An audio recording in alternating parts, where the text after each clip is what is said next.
जय हिंद। आपको बता दूं यह सेल का दूसरा वीडियो है। चलिए अपने क्लास की तरफ बढ़ते हैं।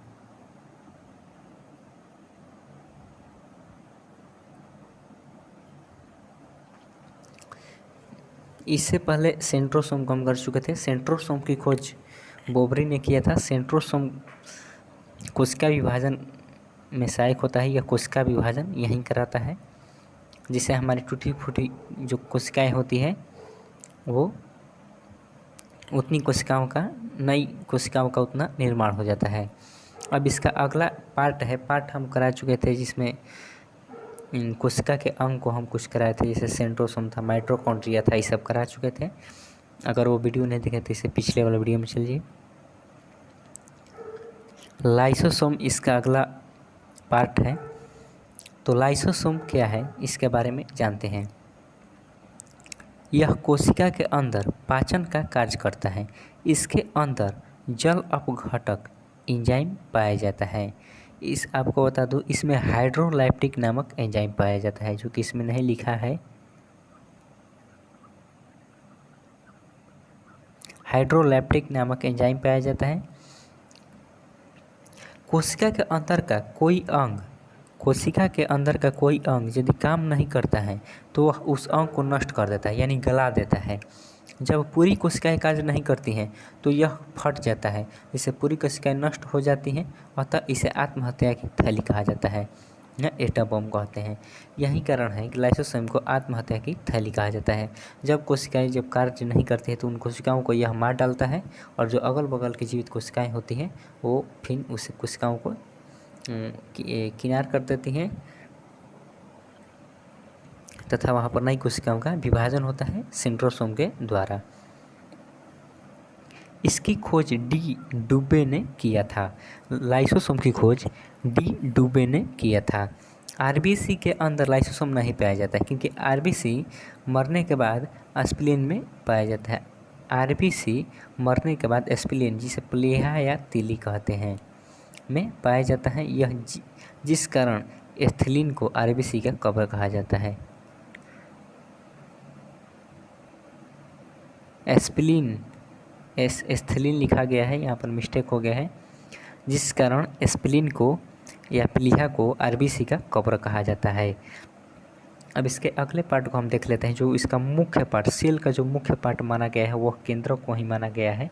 तो केंद्रक के बारे में हम देख लेते हैं। केंद्रक की खोज, इसकी खोज रॉबर्ट ब्राउन ने किया था। यह कोशिका को नियंत्रित करता है। इसे कोशिका का दिमाग कहते हैं। क्योंकि यही सभी को नियंत्रित करते रहता है। यही लाइसोसोम को ऑर्डर देता है, सेंट्रोसोम को भी ऑर्डर देता है कि आप कोशिका विभाजन कीजिए, आप जो कोशिकाएं नहीं कार्य करिए उसे मारिए, वो लाइसोसोम का है। इसमें 80% प्रोटीन पाया जाता है। जो केंद्रक होता है इसमें 80% प्रोटीन पाया जाता है। अब अगला इसका पार्ट है रसधानी, जिसे वैक्यूल्स कहते हैं। इसका कार्य कुछ नहीं, इसका कार्य बस यही है कि जल को संचित करना। हमारे शरीर में जैसे जल कुछ मात्रा में, खून की मात्रा में, कुछ मांसपेशियों में, कुछ हड्डियों से नियंत्रित, मतलब सटी हुई, मतलब हमारे शरीर में जल एक जगह एकत्रित नहीं होता है, बल्कि पूरी तरफ फैला हुआ रहता है। तो रसधानी का कार्य होता है जल को संचित करना है, यानी स्टोरेज प्रदान करना। तो यह किसका कार्य होता है? रसधानी का कार्य होता है। चलिए बढ़ते हैं नेक्स्ट पेज की तरफ।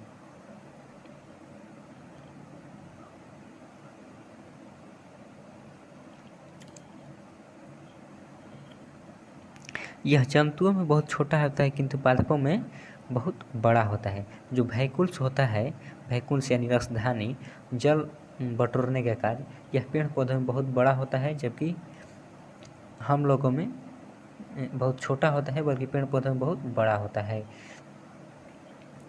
अब देख लेते हैं लवा के बारे में, जो कि यह आपको यहीं से पता चल गया होगा। प्लास्टिड यानी लवा की, यह पेड़ पौधों में पाया जाता है। यह पादपों का सबसे बड़ा कोशिकांग है। कोशिका का सबसे बड़ा अंग है पादपों में, यह कोशिका का सबसे बड़ा अंग है। यह केवल पादपों में पाया जाता है। यह 3 प्रकार का होता है। एक हरित लवक यानी क्लोरोप्लास्ट, एक ल्यूकोप्लास्ट अवर्णित लवक, एक क्रोमोप्लास्ट यानी वर्णित लवक। हरित लवक का कार्य पेड़ पौधों को हरियाली प्रदान करता है, यानी हरा भरा। हरा भरा प्रदान करना है तथा क्लोरो हरित लवक में ही क्लोरोफिल पाया जाता है और क्लोरोफिल के द्वारा ही पौधे अपना भोजन प्रकाश संश्लेषण के द्वारा स्वयं बना लेते हैं। तो यह भोजन का निर्माण करता है।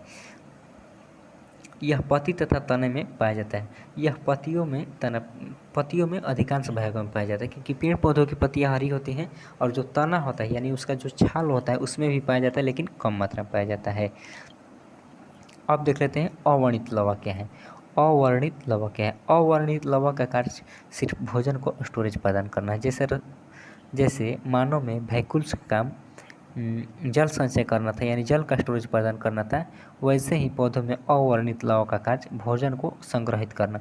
मान लीजिए कि अगर पेड़ पौधे अगर अपना पत्ती गिरा देते हैं तो आखिर पेड़ पौधे अपना भोजन कैसे बनाएंगे? आखिर भोजन पहले से संचित भी रहना चाहिए कुछ, तो वहीं जो अवर्णित लवक होते हैं यही भोजन का संग्रह करते हैं। यह अधिकांश जड़ों में पाया जाता है, लेकिन कुछ पेड़ के छाल होते हैं वहीं पर कुबर फेंक देता है, कुबड़ जिसे कुबड़ कहते हैं, वहीं स्टोरेज रखा रहता है। जैसे देख ही सकते हैं यहाँ पर अवर्णित लवक को। यह भोजन का संग्रह करता है। यह जड़ तथा फल में पाया जाता है। यह फल में पाया जाता है तथा जड़ तथा फल में पाया जाता है। अब आता है वर्णित लवक। इसका कार्य है पिंड करना, यानी रंग प्रदान करना। यानी जो फल है जैसा फल है उसको वैसा रंग प्रदान करना। जैसे टमाटर मिर्चा हो गया, इसमें लाइकोपेज के कारण इसमें रंग आता है। लाइकोपेज के उपस्थिति गई यह रंग प्रदान करता है। वर्णित लवक का कार्य है मतलब वर्णित कर देना। तो टमाटर जो है वर्णित लवक का उदाहरण है। इसमें लाइकोपेज की उपस्थिति होने से टमाटर का रंग लाल होता है। चुकंदर का विटानोन के कारण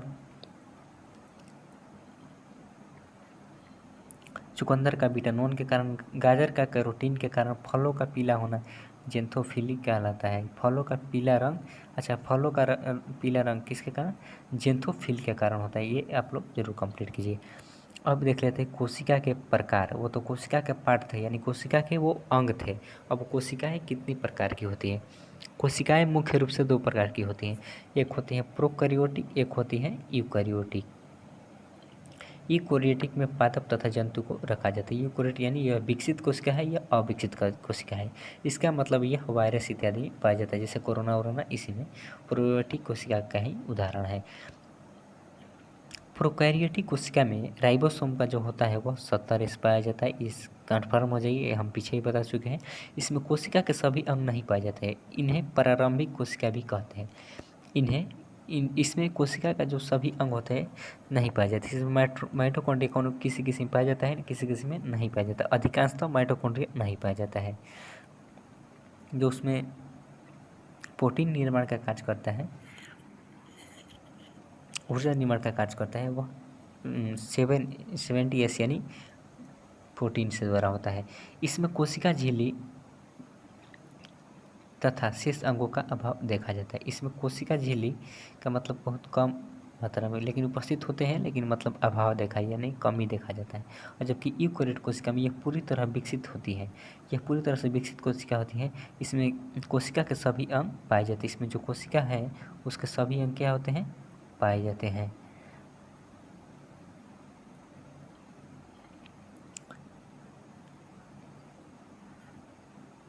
जो यूकैरियोटिक कोशिका है इसमें 70S प्रकार का राइबोसोम पाया जाता है। राइबोसोम 2 प्रकार का होता है, 70S और 80S।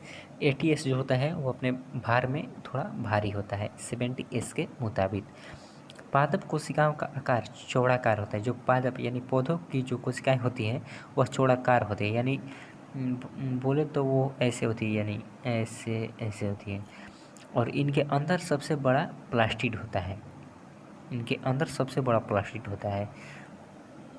यानी हरित लवक, अवर्णित लवक और वर्णित लवक मतलब बहुत बड़ा मात्रा में होता है। इनका वैक्यूल्स भी बड़ा होता है। इनका जो रसधानी होता है ये भी बड़ा होता है। ये हम पहले भी बता चुके हैं। इसमें क्लोरोफिल पाया जाता है। ठीक।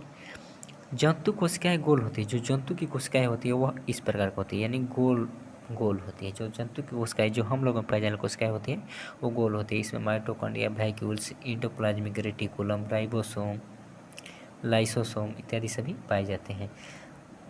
इसके अंदर का सबसे बड़ा अंग केंद्रक होता है। इसके सबसे अंदर का जो सबसे बड़ा अंग होता है वह केंद्रक होता है। जो यूकेरियोटिक कोशिकाएं होती है, यानी जो हमें कोशिकाएं होती हैं उसका उसका सबसे बड़ा अंग कौन होता है, तो वह केंद्रक होता है। बिना कोशिका भित्ति वाले कोशिका में क्या नहीं पाया जाता है, बिना कोशिका भित्ति वाले कोशिका में क्या नहीं पाया जाता है, यानी जिसमें कोशिका, बिना कोशिका भित्ति वाले, यानी कोशिका भित्ति किसमें पाया जाता है, पेड़ पौधा में पाया जाता है।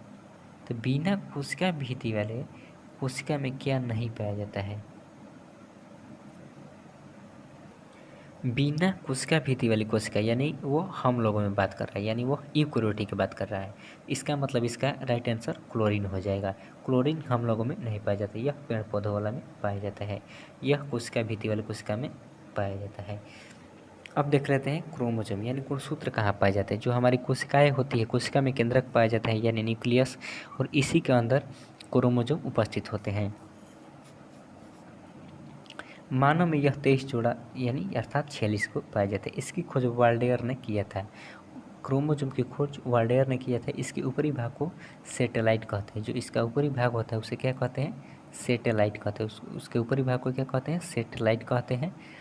तथा इसके मध्य भाग को सेंट्रोसोम कहते हैं। जो इसका मध्य भाग होता है उसे सेंट्रोमियर कहते हैं। क्या कहते हैं, सेंट्रोमियर कहते हैं। इसका आगे फिगर भी हो सकता है, फिगर से सीधा कंप्लीट हो जाएगा। इसके ऊपरी भाग को सैटेलाइट कहते हैं। क्रोमोसोम इस प्रकार का होता है, ऐसे।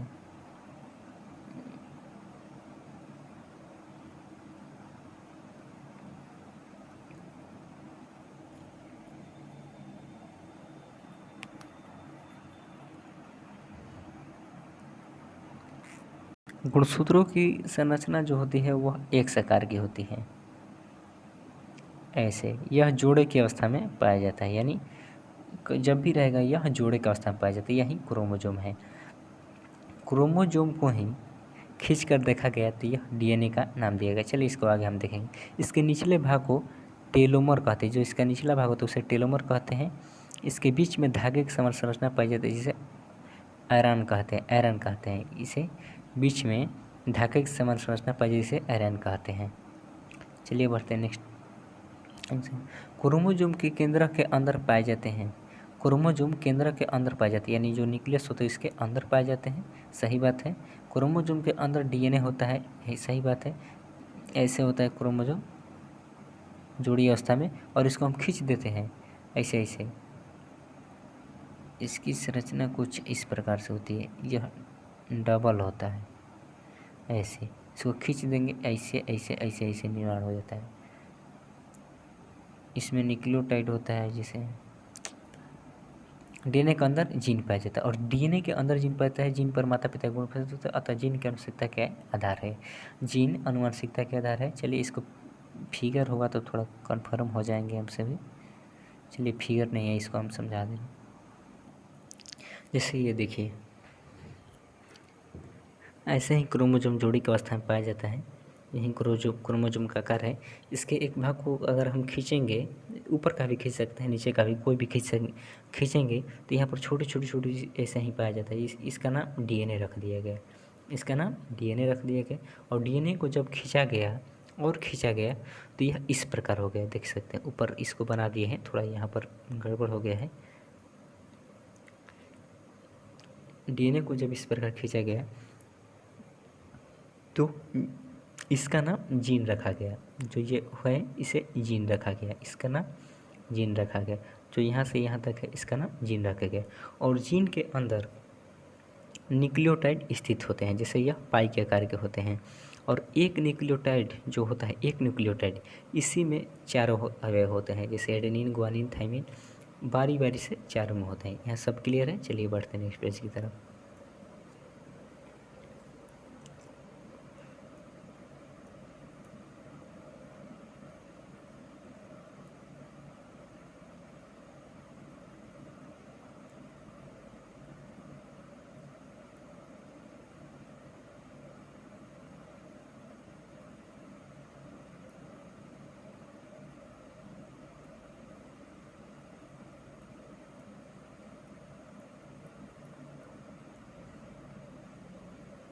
जैसे ये देखिए, जो मेल होते हैं इनमें 44 प्लस XY क्रोमोसोम पाया जाता है, जबकि फीमेल में 44 प्लस, ओ यहाँ पर मिस्टेक हो गया है, 44 प्लस XX क्रोमोसोम पाया जाता है, 44 प्लस XX क्रोमोसोम पाया जाता है, ये सुधार लीजिए। बार बेबी सबसे, ये देखिए जैसे मेल हो गया, मेल में इधर से एक आएगा, एगो इधर से। कुछ जीवों के क्रोमोसोम अलग अलग होते हैं, जैसे जीवाणु में क्रोमोसोम की संख्या 1 होती है, मटर में क्रोमोसोम की संख्या 14, प्याज में 16, मक्के में 20, जबकि टमाटर में क्रोमोसोम की संख्या 20 होती है, मेढक में 26। चलिए बढ़ते हैं नेक्स्ट पेज की तरफ, ये कंप्लीट कीजिए। टमाटर में हो गया था 26, मेढक में, टमाटर में 24, मेढक में 26, नींबू में 18। अच्छा, जो नींबू छोटे का आकार का होता है उसमें 36, यानी जो देहात में घोयल कहते हैं, जैसे छठ पर्व में ये सब ज़्यादा देखने को मिलता है, जो बड़ा नींबू होता है उसमें 36 क्रोमोसोम होता है। ये कंप्लीट कीजिए। जो मानव होता है इसमें 46 क्रोमोसोम होते हैं, आलू में 48, चिंपैंजी में 48, तंबाकू में 48, टेरिडोफाइटा में 1600, यानी सबसे अधिक अगर बात करें क्रोमोसोम किस में होता है तो टेरिडोफाइटा में होता है।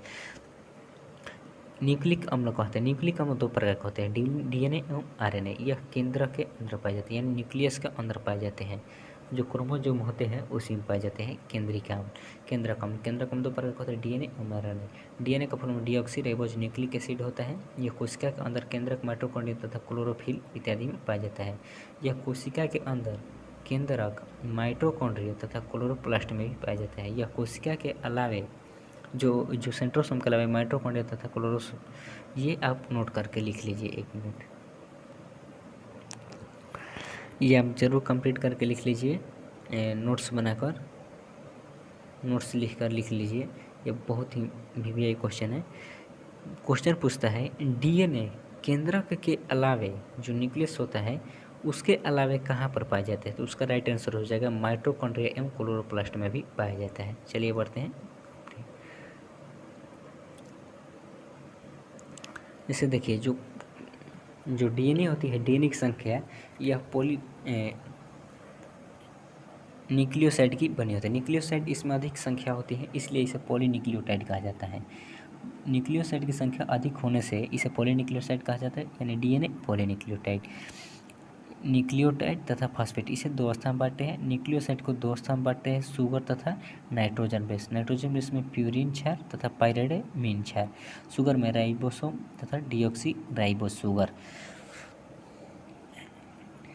राइबोस शुगर तथा डीऑक्सी राइबोस, यानी RNA पाया जाएगा तो राइबोस शुगर, DNA पाया जाएगा शुगर तो डीऑक्सी राइबोस शुगर। प्यूरिन तथा पाइरिडामीन, यह नाइट्रोजन बेस होते हैं। प्यूरिन में आ जाता है A तथा G, और साइटोसिन में आ जाता है C तथा G। ए तथा T के बीच डबल बॉन्ड होता है तथा G तथा C के बीच ट्रिपल बॉन्ड होता है। यह न्यूक्लियोटाइड, यह हाइड्रोजन बॉन्ड होता है। ये जो बॉन्ड होता है यह हाइड्रोजन का बॉन्ड होता है। इसे कंप्लीट कीजिए। DNA के एक टर्म यानी एक फेरे में की लंबाई 34 एंगस्ट्रॉम होती है।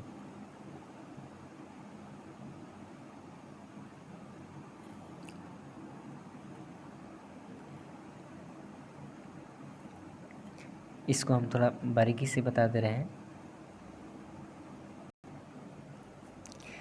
जो DNA का हम लोग फिगर बनाए थे,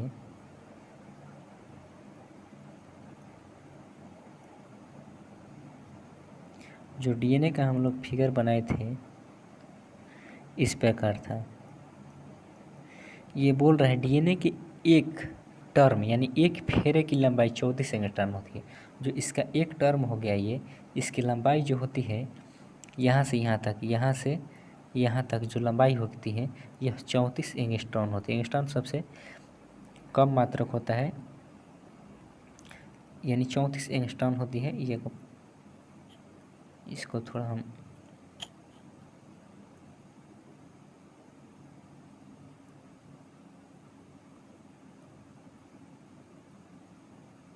हाँ 34 एंगस्ट्रॉम होती है।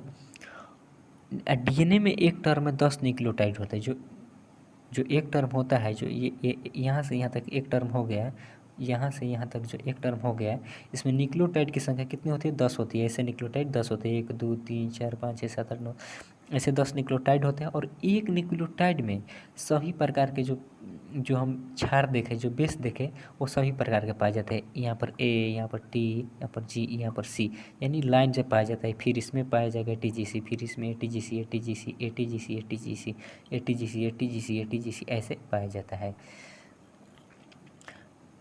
तो डीएनए के एक टर्म में न्यूक्लियोटाइड की संख्या 10, एक फेरे की लंबाई 34 एंगस्ट्रॉम, यानी एक न्यूक्लियोटाइड के बीच की दूरी कितना हो जाएगा, तो 34/10, 34/10 बराबर 3.4 एंगस्ट्रॉम।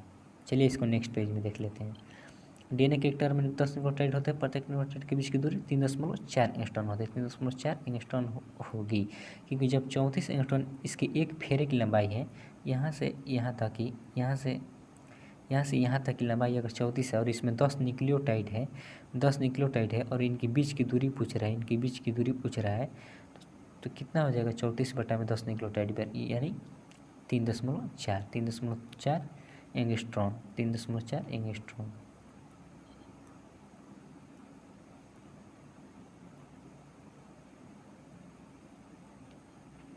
डीएनए की संरचना डबल हेलिक्स होती है, यानी जो डीएनए की संरचना होती है वो डबल हेलिक्स होती है। यानी जो ये डीएनए की संरचना होगा ये डबल हेलिक्स होती है, यानी डबल इसमें आकार होता है। इस एगो ये फेरा हो गया, एगो ये फेरा होता है, यानी फेरों की संख्या इसमें 2 होती है, जबकि जो आरएनए होता है उसमें एक फेरी होती है। ये हो गया आरएनए, ये हो गया आरएनए।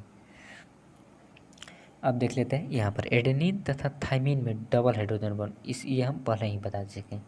ATGC, एडेनिन तथा थाइमिन में डबल हाइड्रोजन बॉन्ड तथा ग्वानिन तथा साइटोसिन में, जी को ग्वानिन और सी को साइटोसिन में ट्रिपल हाइड्रोजन बॉन्ड होते हैं। सब क्लियर है? चलिए यहाँ पर कंप्लीट कर, चलिए हमारा यहीं पर समाप्त होता है।